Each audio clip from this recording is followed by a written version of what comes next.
నీ పక్కనున్న దేవుడితో నువ్వు ఉండకుండా నీ భయంతో పరిగెడతానంటావేంటి? నీ పక్కనున్న దేవుడితో నువ్వు ఉండకుండా నీ భయాన్ని పట్టుకుంటానంటావేంటి? నీ పక్కనున్న దేవుడితో నువ్వు ఉండకుండా పాపం చేసి లోకాంలో ఇష్టానుసారంగా జీవిస్తానంటావేంటి? అవన్నీ వదిలే దేవుడితో నువ్వు ఉండు, ఆయన నీతో ఉంటాడు. ఇక నుంచి నువ్వు భయపడవు, ధైర్యంగా నీ గృహానికి వెళ్తావు. ఇంకా నీకు భయం వేసిందా? ఇంకా ఇంటికి వెళ్ళాక నువ్వు భయపడితే గుర్తు చేసుకో, దేవుడు నా పక్కనే ఉన్నాడని. ఏదైనా భయపడే సందర్భం వస్తే నువ్వేం చేసుకుంటావు తెలుసా?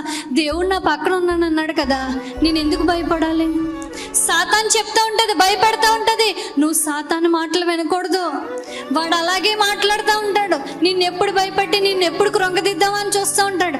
వాడి వైపు నువ్వు చూడకూడదు, నీ పక్కన ఉన్న దేవుడి వైపు నువ్వు చూడాలి. నీతో పాటు నీ జీవితాంతో నీతో పాటు ప్రయాణం చేసి నీ దేవుని వైపు చూడు. నీ ఏ భయము దరి చేరదని చెప్తా ఉన్నాడు.